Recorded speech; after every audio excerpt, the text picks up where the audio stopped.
Get away from her grave. You have no right to be here." Adrian Hale roared, his voice shaking with pain as he saw a janitor kneeling at his daughter's tombstone, openly sobbing, while a small child clung to his arm. The little girl turned, eyes red and quivering, and whispered, "Sir, please don't yell." "We came to thank your daughter, Anne." In that moment, the billionaire felt the ground shift beneath him. The cemetery lay wrapped in the soft stillness of early morning. Frost clung to the edges of each blade of grass, sparkling under the pale sunlight.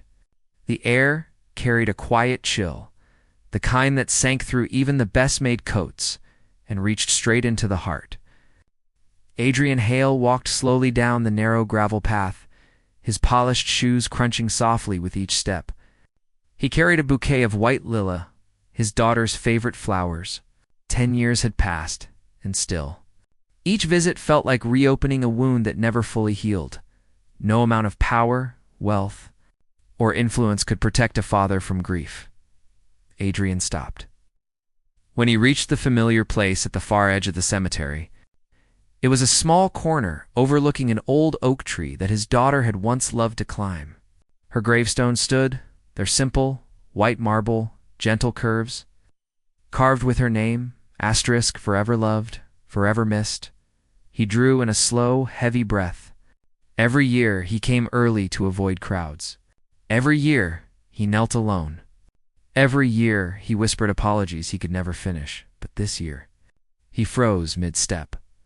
Someone was already at the grave. A man in a basic janitor's uniform knelt at the edge of the tombstone, shoulders trembling as he cried into his hands.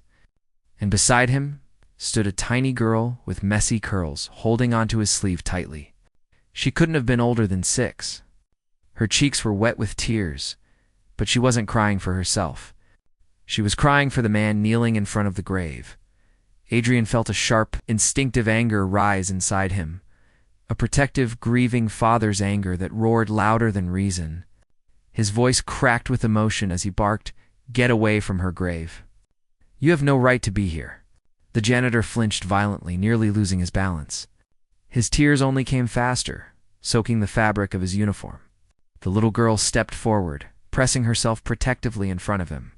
Her small voice trembled. "Please, sir, please don't yell. He didn't mean anything bad." Adrian's breath caught. The sight of a child shielding an adult from his anger pressed painfully against his conscience. He opened his mouth to speak, but emotion clogged his throat. "Why are you here?" he demanded more softly. "This is my daughter's resting place." The janitor wiped his face and lifted his head slowly. His eyes were red, swollen, and full of a grief Adrian recognized all too well. "I know who she was, sir," he whispered. "I came here because I owe her my life." Adrian's jaw tightened. "You owe her?" The man nodded, voice uneven. "Yes, sir. Your daughter. She saved me." The little girl tugged at the man's sleeve, as if encouraging him to continue. Adrian stared, unable to move, caught in a whirlpool of curiosity and heartbreak. The janitor took a shaky breath and began to speak. 10 years ago, I was homeless. I slept behind your hotel. People walked past me every day. They pretended I was invisible. I had nothing. No job, no food, no hope. I was ready to give up." He placed his hand carefully on Lily's gravestone. "Then one day your daughter found me sitting in the cold. She didn't judge me. She didn't walk away. She sat beside me. She gave me warm food. She told me I mattered." Adrian felt his knees weaken beneath him. He had known his daughter was kind, but he hadn't known just how far her kindness reached. The man continued, his voice breaking. "Your daughter visited me for a whole week. Every day, she brought food and asked how I was doing. Then one day, she convinced the hotel manager to give me a chance, just a chance to work.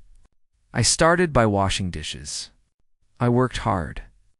I kept that job. And eventually, I met my wife." The little girl stepped closer to the gravestone and touched it gently in. "Then I was born," she said softly, her voice warm and fragile. Tears stung Adrian's eyes. He felt something shift inside him, something deep, painful, and healing all at once. The janitor swallowed hard. I never got to thank her. She passed before I could tell her she saved me. So every year, I come here. I bring my daughter. I tell her about the woman who changed our lives. We come to say thank you. Adrian felt the world tilt. He knelt down slowly, the weight of grief and gratitude blending into something indescribable. He had spent years believing his daughter's impact died with her, but here a child who would not exist without Lily stood before him, living proof that kindness never dies. The little girl reached out and placed a tiny paper flower on Lily's gravestone. I made this, she whispered.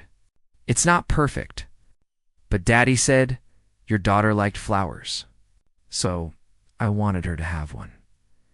Adrian's voice cracked as he whispered she would have loved it. The janitor lowered his head. Sir, I'm so sorry. If you want us to leave, Adrian shook his head firmly. No, please stay. His voice softened. My daughter helped you when she was alive. Today you helped bring her back to me. He placed a trembling hand on the gravestone. For the first time in 10 years, I don't feel alone. The cemetery was silent except for the soft rustling of leaves. The janitor stepped beside Adrian, and together they knelt before Lily's grave. The little girl held Adrian's hand gently, offering a small, warm comfort he didn't know he needed. After a long moment, Adrian stood and turned to the man.